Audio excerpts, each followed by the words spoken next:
because that tea was absolutely disgusting, and I refuse to pretend that I'm enjoying any part of that.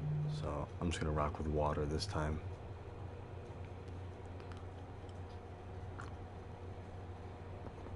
Plus, I'm gonna go to the store tomorrow, do some grocery shopping. I think the orange. No, it's not really adding to it. Maybe a tiny bit. Do not disturb. I don't want to be bothered. I'm reading. Fuck. What is you supposed to do at 11 p.m. at night? Cringe lords. This is just me reading. Let me give some thoughts of the chapter I read afterwards. Reading, as you can see in the title, Kamala Harris, The Truths We Hold. So far, 8 chapters in. I'm starting the 9th. I got 2 chapters left. Still don't know what I'm gonna read after this, but I'm going back and forth on if I make like a brief review of it, just for my archives, I guess, of what I thought of the book. I have some notes I've taken of it. Didn't expect much, got a lot out of it so far. Maybe the next 2 chapters are dog shit. We're gonna find out though. Alright? We're gonna find out right here, right now. Put this out of my way. Alright.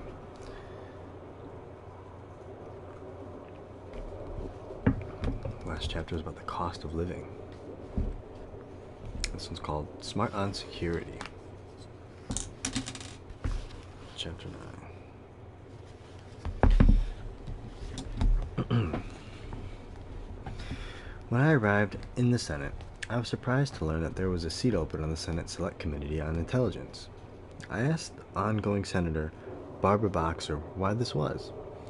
She told me that the committee's work was fascinating, meaningful, and critical to the country, but that most of it took place behind closed doors.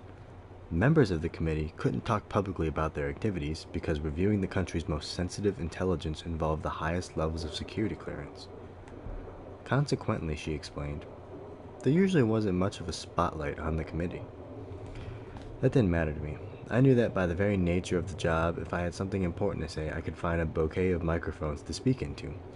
But when it came to the daily work, I wanted to be informed in real time about the threats facing my constituents and our country. So I joined the Senate Intelligence Committee, fully expecting the work to be done in the shadows, away from the press and outside the day-to-day focus of the national conversation. But days after I was sworn in as a United States Senator, those expectations were upended. On January 6, 2017, the intelligence community released a public assessment that determined that Russia had conducted multiple cyber operations against the United States with the intent of influencing the outcome of the 2016 presidential election. Oh boy, this ought to be spicy.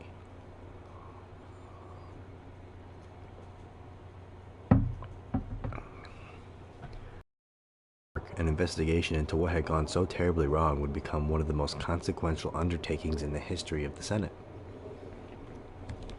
Most of what I do on the committee involves classified information, so there's a real limit to what I can write about here.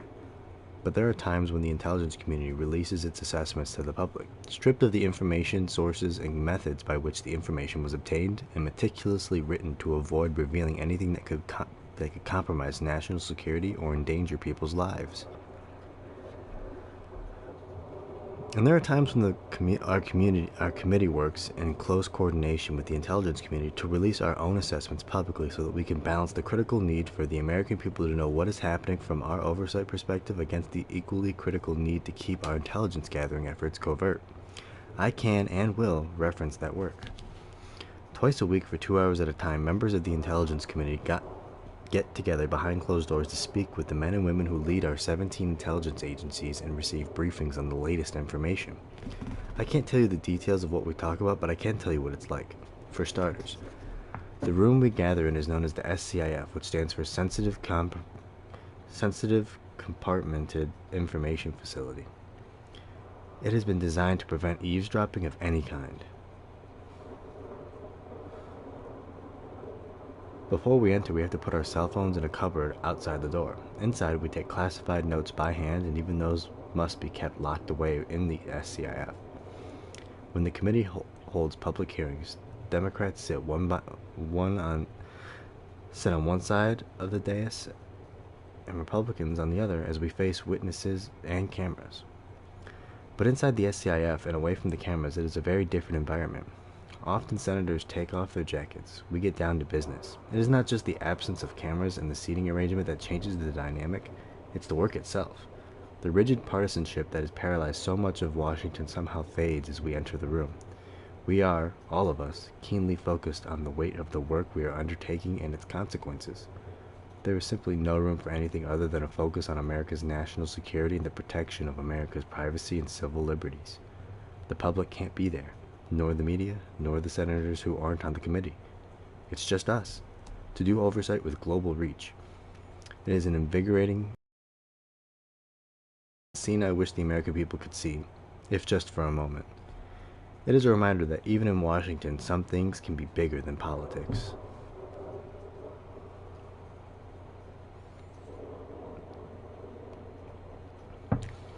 My work on the Intelligence Committee and the Homeland Security Committee covers a broad range of issues, from building and maintaining counterterrorism capability at home and abroad to the work of disrupting and destroying ISIS, to protecting and securing our borders, to the challenge of nuclear proliferation, and to the ever-delicate balance between gathering intelligence and protecting civil liberties. But rather than run through the laundry list of issues we deal with in all of their complexity, I want to focus on a few of the threats that keep me up at night.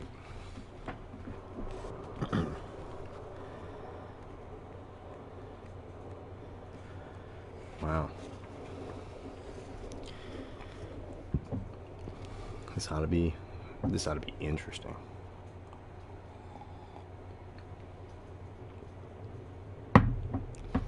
First and foremost, I think of cybersecurity, a new front and a new kind of battle. If we had a daily visual of attacks underway, of explosions in our cities, of Russian, Chinese, North Korean, and Iraqi warplanes overhead, the American people would insist that we respond, clear in the knowledge that the future of the American experiment was very much at risk. But cyber warfare is a silent warfare, and its consequences are often difficult to grasp before the damage is even done. I sometimes refer to it as a war without blood. There is no soldiers in the field, no bullets and bombs, but the reality is cyber warfare aims to weaponize infrastructure and, at its worst, could result in casualties. Imagine, for example, a cyber attack on railroad switching signals or hospital generators or a nuclear power plant. The intelligence community and private companies alike are waging a defensive battle against cyber attacks on a minute-by-minute basis. But the reality is that we still remain unprepared for this new kind of terrain. Our systems and infrastructure need to be seriously upgraded. That's scary. We are currently under attack. Our elections are top of mind, especially given the nefarious and effective attacks by the Russian government. The January 2017 assessment found that Russian President Vladimir Putin ordered an influence campaign in 2016 aimed at the U.S. presidential election. Russia's goals were to undermine the public faith in the U.S. democratic process, denigrate Secretary Clinton, or denigrate? I hope I'm saying that right.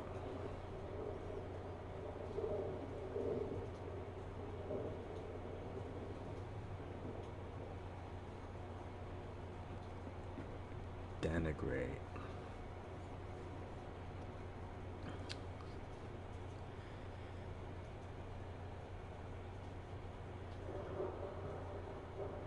Criticize unfairly or disparage.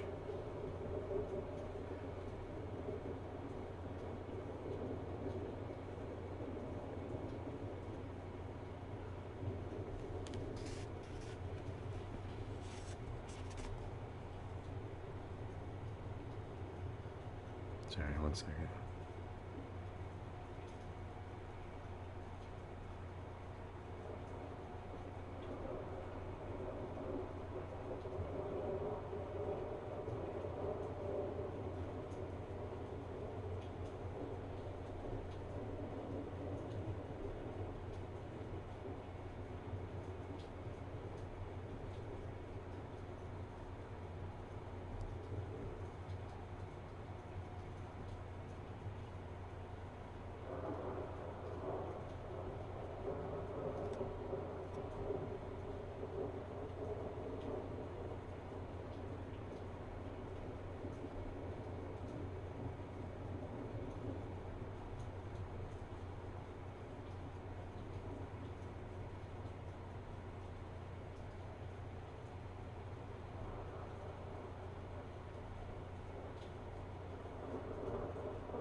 I'm so funny.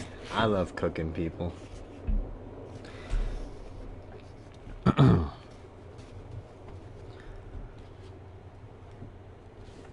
Fuck, where was I? Okay. Russia's goals were to undermine public faith in the U.S. democratic process, denigrate Secretary Clinton, and harm her electability and potential presidency. Though many have become numb to it through the news cycle, the significance of this finding is hard to overstate. The intelligence community assessed with a high degree of confidence that Russia's intelligence services conducted cyber operations to hack into a U.S. presidential campaign and to release data they gathered with the intent to influence the outcome of an election. Russia agents and propagandists exploited the U.S. social media platforms such as Facebook, Twitter, and YouTube to spread false and inflammatory information about Secretary Clinton and to stoke divisions in the United States. And what I think is very telling is exactly how they went about it. Oh boy.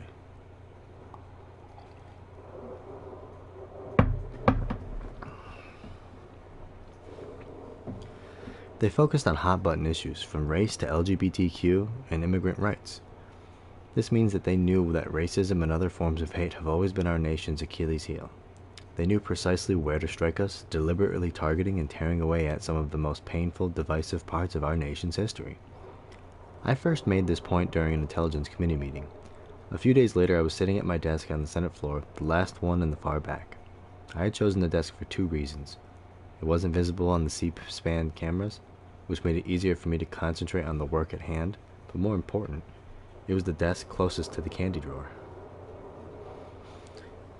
I looked up and noticed that Senator James Lankford, a Republican from Oklahoma, was walking toward me, literally crossing the aisle so we could have a conversation.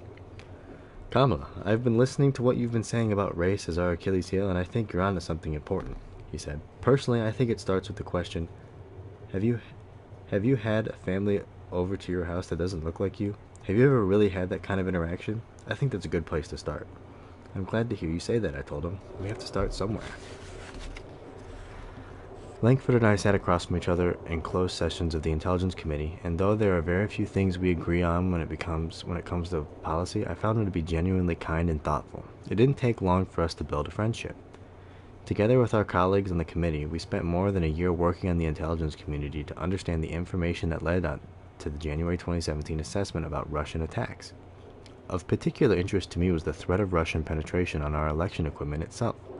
In May 2018, we released our preliminary findings on the issue of election security.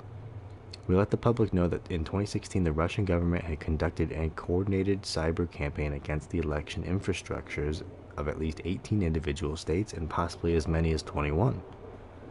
Other states also saw malicious activity which the intelligence community has been unable to attribute to Russia. What we do know is that Russia operatives scanned election databases looking for vulnerabilities.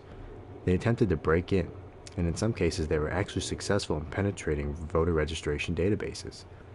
Thankfully, as of May 2018, our community had not seen any evidence that actual vote tallies or voter registration rolls were changed. But given our limited information on state audits and forensic examinations of states' own election infrastructures, we cannot rule out that activities were successfully carried out that we just don't know about yet.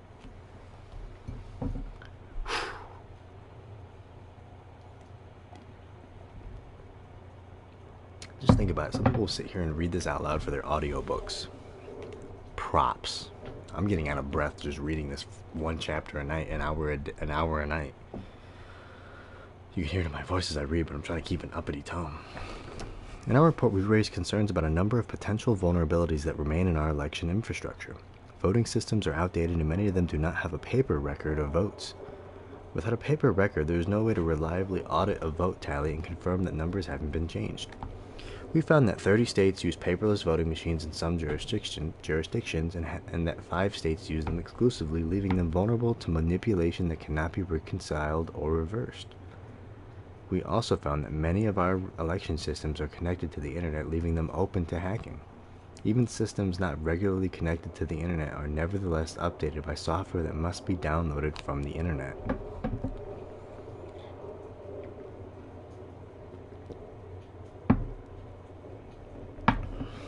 It's misleading to suggest that impenetrable cybersecurity is possible. Our focus must be on defending against detecting, deterring, managing, and mitigating any effort to do us harm. There's a grim joke. What's the difference between being hacked and not being hacked?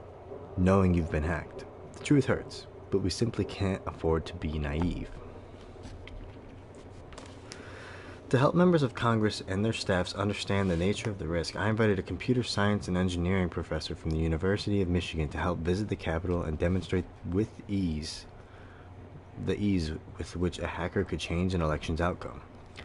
We gathered in a room in the Capitol Visitor Center, where the professor had set up a paperless voting machine used in numerous states, including swing states like Florida, Pennsylvania, and Virginia. 4 senators participated: Senators Langford, Richard Burr, Claire McCaskill, and me, and the room was filled with staffers who had come to better understand the process. The professor simulated a vote for president, where we were given a choice between George Washington and the infamous Revolutionary War traitor Benedict Arnold. As you might imagine, all 4 of us voted for George Washington. But when the result came back, Benedict Arnold had prevailed. The professor had used a malicious code to hack the software of the voting machine in a way that assured Arnold's victory no matter how the 4 of us voted. That's scary. He told us that the machine was very easily hacked, enough so that in a demonstration elsewhere, he turned one into a video game console and played Pac-Man on it. Can you imagine? America's electoral infrastructure consists of outdated machines and local officials who often have little to no cyber threats. America's electoral infrastructure consists of outdated machines and local officials who often have little or no cyber threat training. When you consider how many major corporations have experienced data breaches despite having invested in the best cybersecurity money can buy, our vulnerability becomes all the more stark. Some might think it's an alarmist to be talking this way, but I think we should be preparing to defend it against the worst-case scenario, that foreign actors will target these outmoded machines and manipulate vote tallies.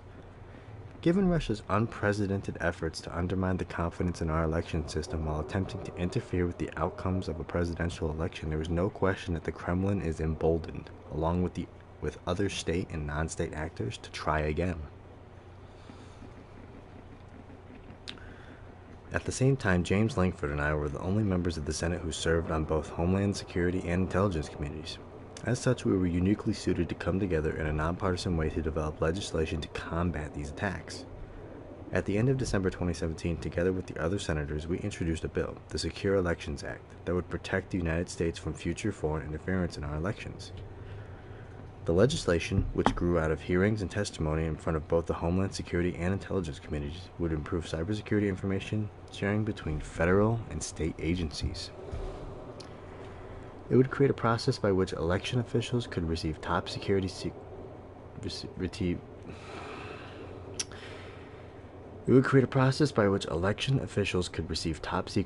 clearance, allowing them to have timely access to classified material, as in a case where we learned that Russia had attacked their machines. It would establish clear, expert guidelines for securing election systems, including, for example, the need for paper ballots. Russia might be able to hack a machine from afar, but it can't hack a piece of paper, and it would provide $386 million in grants for cybersecurity improvements. It would also establish what's known as a bug bounty program for election infrastructure. Commonly used in tech firms, a bug bounty is a system in which altruistic hackers are paid for identifying software vulnerabilities. It's an economically efficient way to quickly patch bugs that can be exploited by malicious actors. We owe it to ourselves to continually test our system's security just as we test the smoke alarm in our home. No one wants to wait for the house to catch on fire in order to realize the battery's dead. Remarkably, despite the bill's bipartisan support, as of this writing, it has yet to receive a vote in the United States Senate. Though it was introduced nearly a year before the 2018 midterm elections, the White House opposed the bill and the Senate Majority Leader refused to bring it to the floor. And so I am, indeed, kept up at night, knowing the scale of our vulnerabilities and knowing that actions we should be taking immediately have stalled out with any justification. It is also important to remember that election systems aren't the only area in which we are vulnerable to foreign interference. In March 2018, for example, the Department of Homeland Security and the FBI issued a joint alert that showed that Russian hackers had gained access to the computer systems of organizations in U.S. government entities in sectors ranging from energy and water to aviation and manufacturing.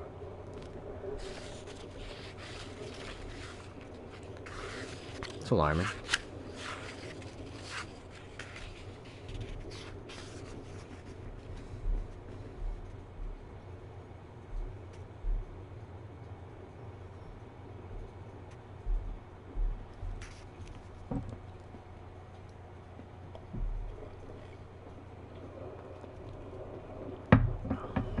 The HS and the FBI described the actions as multi-stage intrusion campaign by Russian government cyber actors who targeted commercial facilities. Networks and staged malware conducted phishing and gained remote access into energy sector networks. After they got access, the Russians did extensive reconnaissance. They were able to gain access to at least one power plant's control system, and they placed tools in the system that would allow them, in certain cases, to shut down power plants at will. This is, needless to say, an extraordinary vulnerability. Millions of Americans recall the blackout of August 2003 with an electricity surge overloaded the grid covering parts of 8 northeastern states. Major cities were plunged into darkness. Fire departments rushed to free people from elevators as building temperatures rose. Hundreds of trains were stopped in their tracks and thousands of passengers had to be rescued from darkened subway tunnels. Waste treatment plants lost power. 490 million gallons of raw sewage were spilled in New York City alone. Cell phone service was disrupted, ATMs went down, hospitals had to rely on generators to care for vulnerable patients. Analysts later concluded that mortality rates in New York City rose 28% during the 2-day blackout. In the intelligence community's worldwide threat assessment in 2018, the Director of National Intelligence detailed increased risks to critical infrastructure over the coming year. The use of cybersecurity attacks as a foreign policy tool outside of military conflict has been mostly limited to sporadic lower-level attacks, the report examined. Russia, Iran, and North Korea, however, are testing more aggressive cyber attacks that pose growing threats to the United States and U.S. partners. Iran, which in the past has attacked a large U.S. corporation and stolen personal data, is expected to continue its work penetrating the United States cyber infrastructure. North Korea, which conducted a destructive attack on Sony in November 2014, in which the U.S. government identified as responsible for a massive cyber attack in the United Kingdom that paralyzed the country's healthcare system, is expected to use its cyber operations to steal money in the wake of sanctions, as it did in 2016 when it took $81 million from the Bangladesh bank. China, meanwhile, has been advancing its own cybersecurity capabilities since 2015 and has directed attacks at U.S. private industry, particularly defense contractors and IT communication firms whose product and services support worldwide networks. An investigation by the Office of the United States Trade Representative found that Chinese theft of American intellectual property costs us more than $200 billion annually. And then there are non-state actors. As the DNI threat assessment indicates, transnational criminals will continue to conduct for-profit cyber-enabled crimes such as theft and extortion against U.S. networks. This is a costly business. In February 2018, cybersecurity software provider McAfee and the Nonpartisan Center for Strategic and International Studies released a report that put such cyber crimes toll in North America at $140 billion to $175 billion. We can also expect state actors to fund such criminal activity, which represents both an inexpensive and deniable way for them to pursue their malicious aims. Cybersecurity has to become one of our highest priorities in this new age. It's not enough to make sure that our troops have the very best weapons when they go into battle. We also have to make sure our military, intelligence community, and private sector have the very best cyber defenses to protect them against new and ever-changing threats.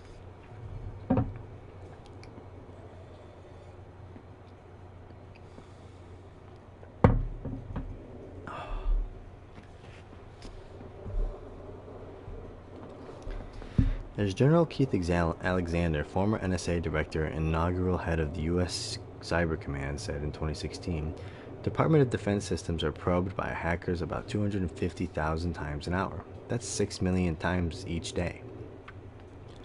In a world where tech can be weaponized, we need to deploy the very best technology in order to respond, and that means constantly upgrading our efforts so that we are always a step ahead. I remember that when I first became Attorney General in 2011, I was shocked by what we lacked in terms of technology. So I put together a team led by Special Assistant Attorney General Travis LeBlanc to upgrade and overhaul our system so that we could better fight crime in the digital era. In my first year in office, we organized an e-crime unit, which we staffed with attorneys and investigators who focused on technology-related crimes like identity theft and cyber exploitation. I spent much of the remainder of my tenure working to institutionalize California's technological advantages. Those efforts culminated in the creation of our Cyber Crime Center, which gave all of our tech crime fighters access to state-of-the-art digital forensic capabilities, making California one of the first states to do so. But in addition to deploying our best technology now, we need to invest in the innovations and breakthroughs that we'll need in order to stay protected down the line. That's one of the reasons I've put forward a bill to invest in quantum computing, a frontier technology that would put the United States at the forefront of the race for technological superiority. Our pursuit of innovation cannot be viewed from an economic lens alone. It matters to national security too. It's also one of the reasons I believe that we must be a country that welcomes highly skilled students and professionals from around the world to study at our universities and work for our companies.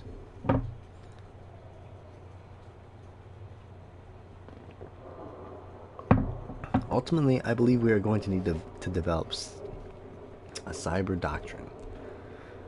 As a matter of principle, we will have to decide when and whether a cyber attack is an act of war and what kind of response it warrants. That's interesting. Should a cyber attack warrant as a regular attack? That's how much of the chapter's left. Then we're on what I've learned, chapter 10. Right. Let me go refill my water. 243.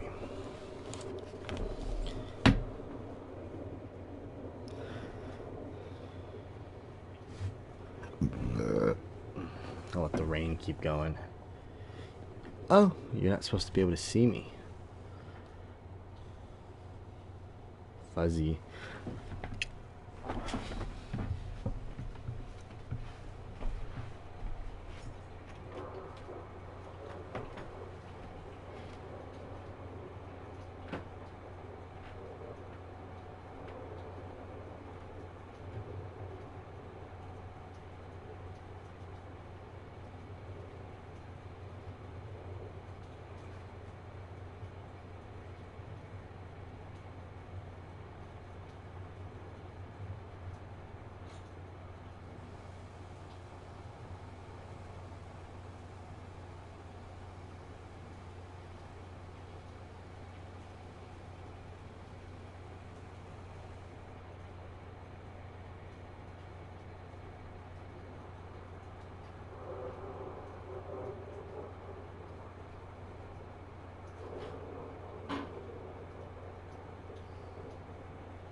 love you, but I can't get over this. Boom! Boom! Boom! Boom!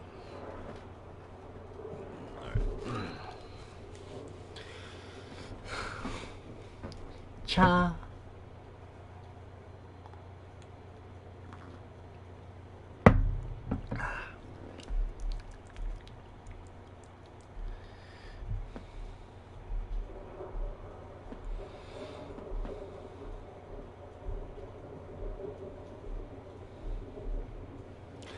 Okay, let's get back to it. Boyfriend, I'm nervous. On January 12th, 2017, Mike Pompeo came before the Senate Intelligence Committee for his confirmation hearing as CIA director. By tradition, questions at public hearings are asked in order of seniority, so as the newest member of the committee, I questioned Pompeo last. Throughout the hearings, I listened as my colleagues asked Pompeo a wide range of questions touching on traditional issues ranging from intelligence sharing and collection to preventing terrorist attacks in the United States and abroad. When it was finally my turn, I focused on a subject area that seemed to surprise Pompeo and others in the committee. I wanted to know how his public position rejecting the science of climate change was going to impact his role at the top of America's intelligence apparatus. Right-wing pundits from Fox and the Heritage Foundation took great pleasure in calling my questions dumb, ridiculous, and off-base. Evidently, they had felt my concerns were divorced from issues of national security, but they were wrong. This was about analytic objectivity and not politicizing intelligence. The CIA had already made an unclassified assessment regarding the threat of climate change. Pompeo's previous statements disregarded the CIA assessment. How would he brief the president? Would he let his personal views override the findings of CIA professionals when it came to climate change? And if so, what would that mean for other dire threats against our nation? Fire. Fire.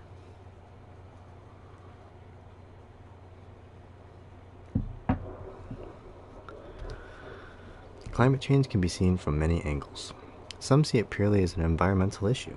They point to the destruction of habits, the melting of ice sheets, and the coming of mass extinction of species. Others see it as a public health issue that demands a world where clean air and clean water are readily available. There is also the economic dimension of climate change. Ask farmers about the complexity of their work, and about the precise and measured focus of weather patterns, and about the incredibly narrow margins that exist between a successful harvest and a ruinous one. And you will come to understand that extreme weather events and unpredictable shifts in the climate are nothing to dismiss.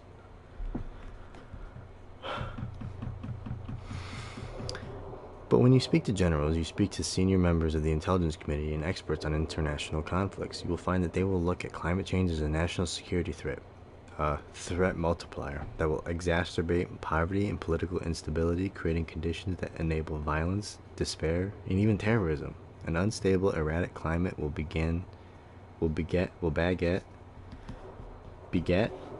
don't even know what that word is, will beget an unstable, erratic world. So it probably means like an unstable, corrupt world will create an unstable, erratic climate will create an unstable, erratic world, or conduct, whichever. I get the context of the word. For example, climate change will lead to droughts. Droughts will lead to famine. Famine will drive desperate people to leave their homes in search of sustenance. Massive flows of displaced people will lead to refugee crisis. I feel like that's supposed to mean rises. Refugee crisis. Refugee crises will lead to tension and instability across borders. Climate change also increased the risks of deadly global pandemics making their way to the United States. The Centers for Disease Control and Prevention reported that between 2006 and 2016, the number of Americans infected by diseases like the West Nile, Zika, and Lyme are more than tripled. As temperatures continue to warm, diseases are flourishing in parts of America where they wouldn't have been able to survive in the past. In fact, the CDC has already identified 9 types of infections that have never been seen before in the United States. That's concerning.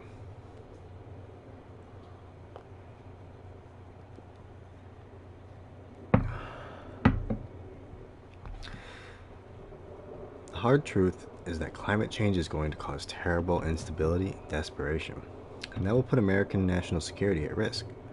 That's why former CIA Director John Brennan has said when the CIA analysts look for deeper causes of rising instability in the world, one of the causes they point to is climate change. That's why, as a part of President Obama's national security strategy, climate change was identified as a national security threat of the highest priority. That's why the Pentagon had been ahead of the curve in developing open resilience to the effects of climate change, including strategies to protect dozens of military bases that will be affected by rising seas and extreme weather events.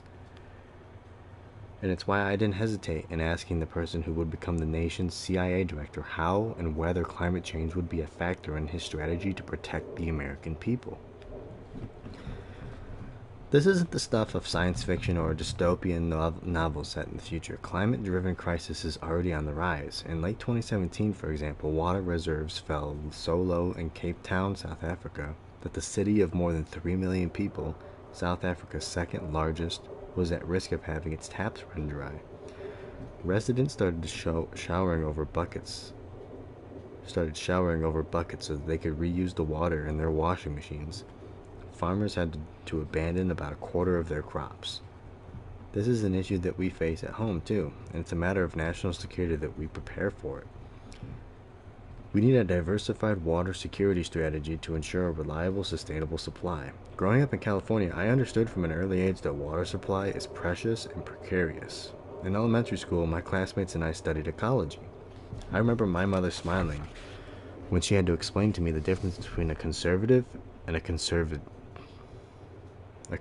and a conservationist. I saw the drought of 1976 and 77 through a child's eyes. Unflushed toilets, shower timers, and dried out brown lawns. I think a lot about water security, and I never take it for granted.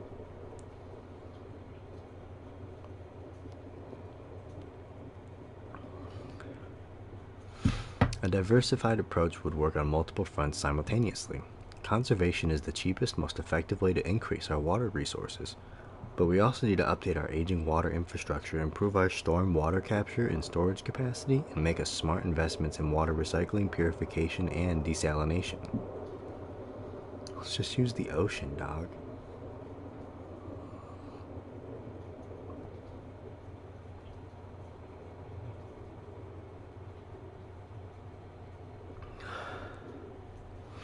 There's a lot we can learn from friends and partners who have already made such investments, especially Israel, a global leader on water security issues. In February 2018, I traveled to Israel and toured its Sorek desalination plant, which uses reverse osmosis to produce clean drinking water from the sea. I had a glass and it tasted as good as any water I've ever had. And that's not all. As many have said, the Israelis have made the desert bloom. They've done so in part by successfully reclaiming 86% of their wastewater and purifying it for agricultural reuse. By contrast, the United States, which produces 32 billion gallons of municipal wastewater each day, reclaims only about 7 to 8%. Surely we can do better than that. Conserving water and safeguarding against scarcity must be a top priority. The same can be said in this era of climate change for the need to protect against floods. In India, Bangladesh, and Nepal, flooding in the summer of 2017 killed 1,200 people and affected more than 40 million. Nearly 1 million homes were destroyed. In 2010, flooding in Pakistan rocked 20% of the country, killing more than 1,700 people and affecting at least 12 million.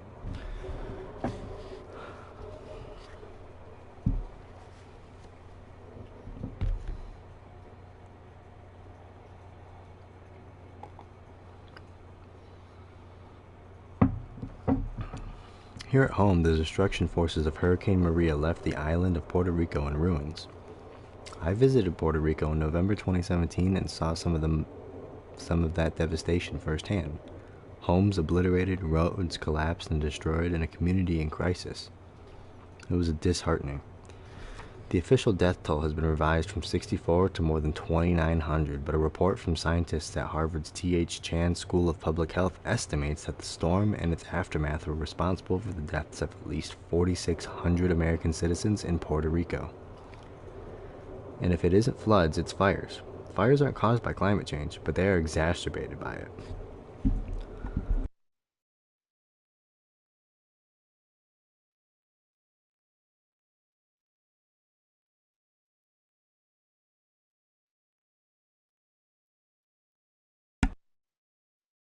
Had the cough, sorry.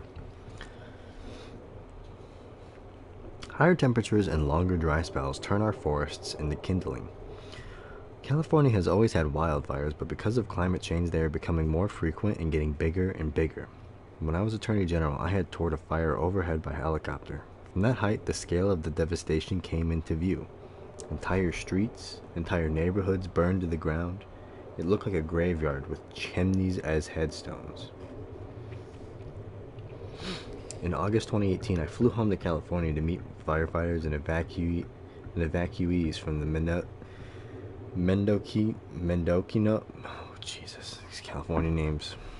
Mendocino Complex fire, which burned more than 450,000 acres, making it the largest fire in the state's history.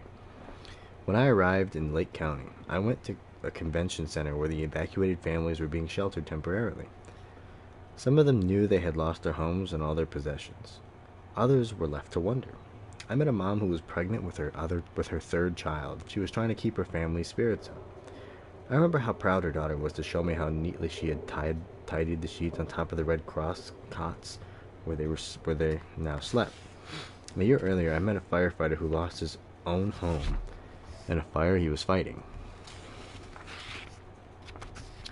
He said he had always thought he understood the pain of loss, of losing everything, given how often he had seen it happen to others, but that it was so much worse than he imagined. Still, he reminded himself and me it wasn't as bad as the families that got the call that their husband or son had been one of the many firefighters who lost their lives that day. Made my throat so dry.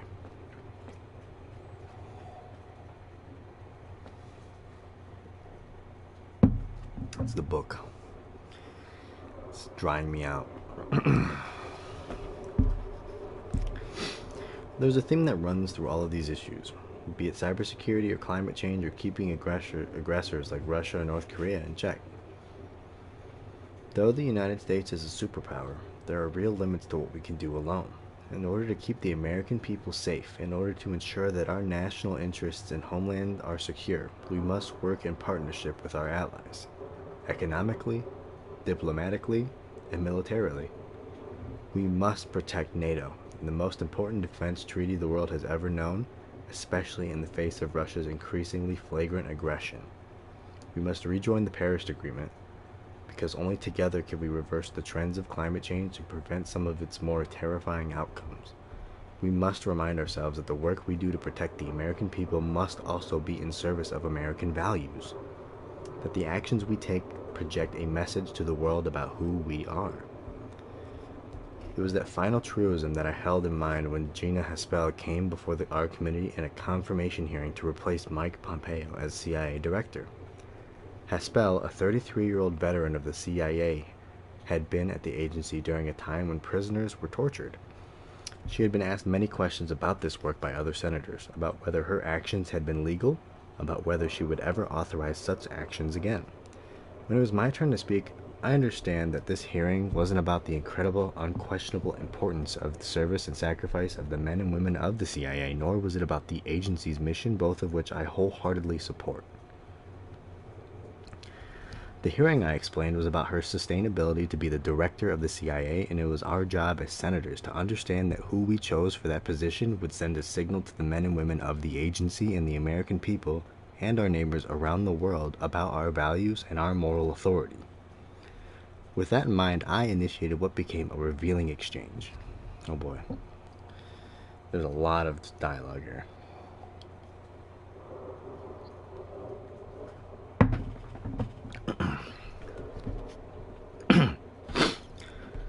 So one question I have not heard you answer is, do you believe that the previous interrogation techniques were immoral? Haspel paused as she considered the answer.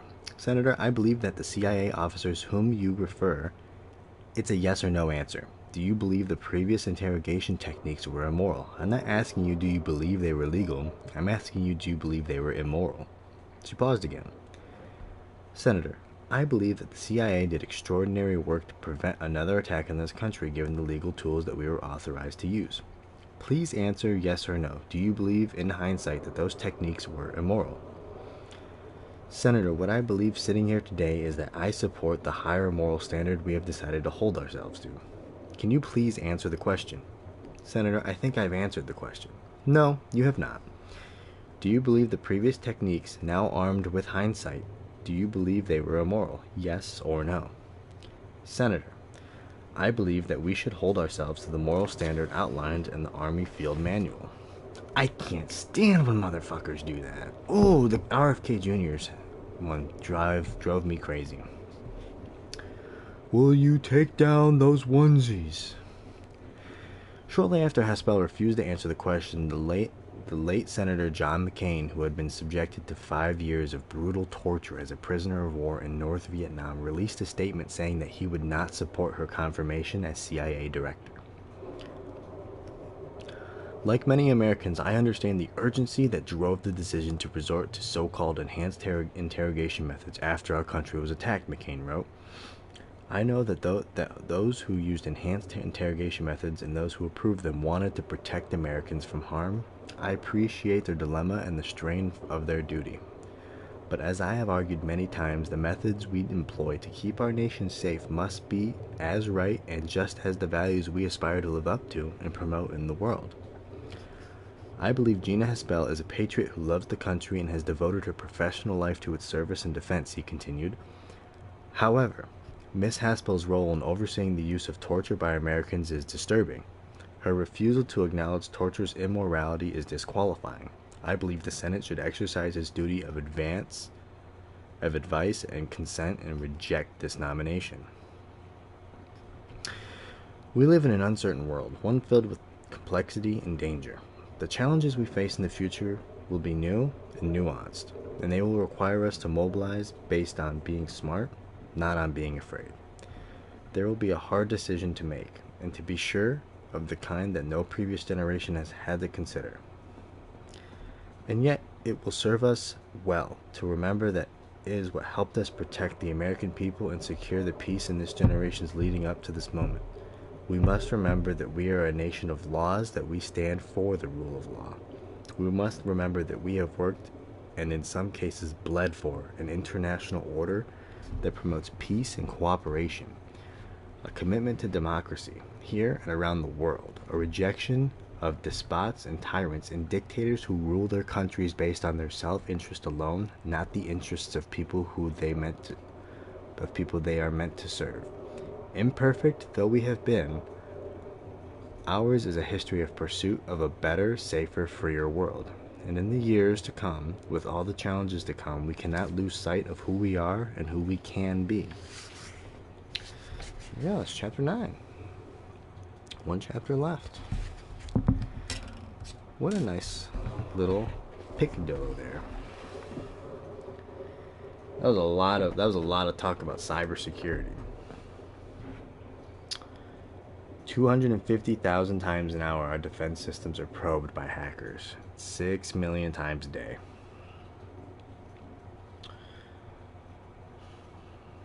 Going over the Russia indictments, where they did interfere with our election. Not like votes tallied, because they can't prove that. But with digging and finding vulnerable information on Hillary Clinton, the secretary at the time, and then spreading it around. We have a huge problem with Russian bots today.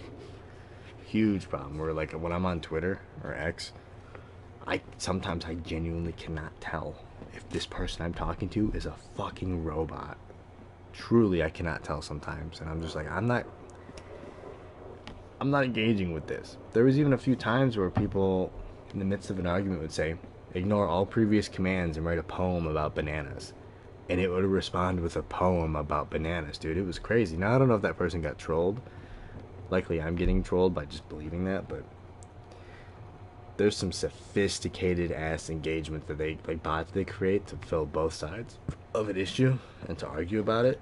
And I think that most people oftentimes they're more inclined to believe something if they see their constituents and other people that they align themselves with also agree with it. So like if I'm a liberal and I go online and I see that Joe Biden did something horrible to a child on camera and I see all the liberals, biggest liberal accounts defending it and rationalizing it, my intuition is to be like, is this defensible? It might be. Maybe. Now, being that it's an extreme, obviously big no-no, I would probably be able to be like confidently, this is horrible. I'm not aligning myself with this. But when it gets more gray, more nuanced, it's a lot harder to know what is and isn't okay and what isn't and isn't justified. A big thing you can look at, like right now, is birthright citizenship, right? For a long time, Republicans were on the side of like, we are constitutionalists, we defend the Constitution, we fight for the Constitution, it's the biggest thing in the world to us, the biggest deal. And then when he's like, I want to get rid of the 14th Amendment via executive action, I want to get rid of birthright citizenship, suddenly they're all like, hey, you know what, who really cares about that amendment? Let's get that out of here, okay? That was for enslaved people that were here already, not for pregnant Mexicans. Get them out of here. No more anchor babies. It's like, I don't know a single person in real life. I know one person in real life who likely got it from seeing other people online spread that. Say these kinds of things. I don't think, like, my parents wouldn't be like that. I guarantee you they'd be like, that's over the line for me. You're going after the Constitution. I'm good on that, right? But a lot of people who use the internet a lot are probably going to see all the people they engage with that's in their media environment, their media cycle, are going to see that, and they're going to fucking just run with it because they're like, you know what do I know more than the rest of these guys, right? All these guys who I deem as very intelligent, very respectable people are saying this. Who am I to be like, actually, you're wrong, I'm right? Like, obviously they're going to probably more likely to fall in line. It's crazy.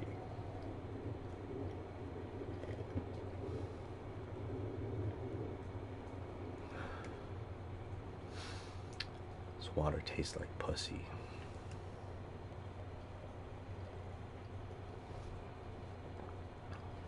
I don't know if I like that.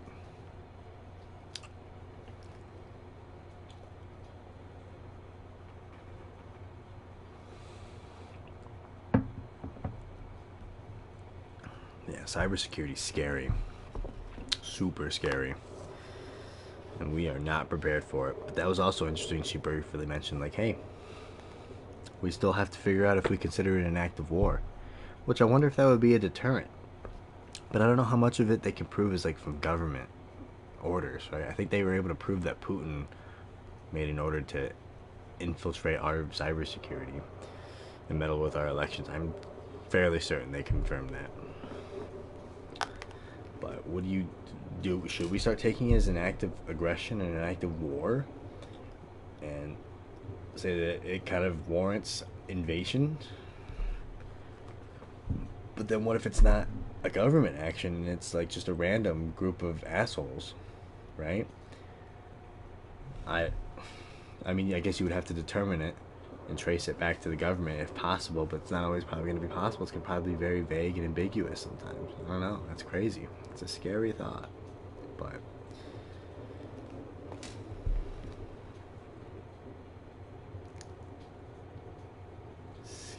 scary stuff. Scary stuff. But okay. Alright, I think tomorrow night should finish the book. In chapter 10, there's only 10 chapters. 100 pages till acknowledgements.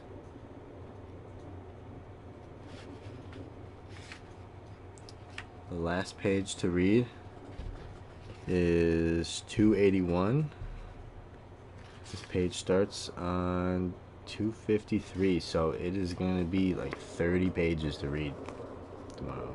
It's going to be rough. So many did I read today?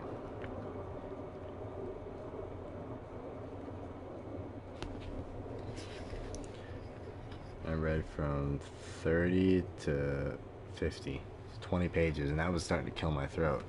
Tomorrow, I'm hoping to get this last chapter done in one stream. I don't like that I had to do it in two for chapter 7. I really feel like I could have cranked it out, but it might have been really late. Like how I'm pushing midnight right now. Almost an hour. It's gonna be well over an hour.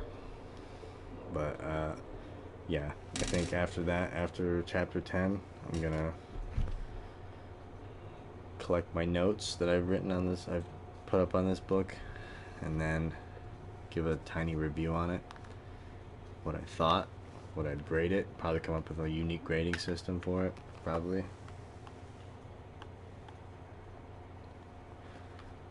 Kamala Harris, the truths we hold. Wait, I'm trying to... God, it's washing out. Oh my, focus up, lock in. Terrible. Terrible, not locking in. White block. Whitewashed. Okay, yeah, one chapter left. Alright, thank you for coming in here and listening to me yap. And listen to me popcorn read like a dipshit. And we'll be back here tomorrow to finish this off. I love you. Kisses. Good night. Oh.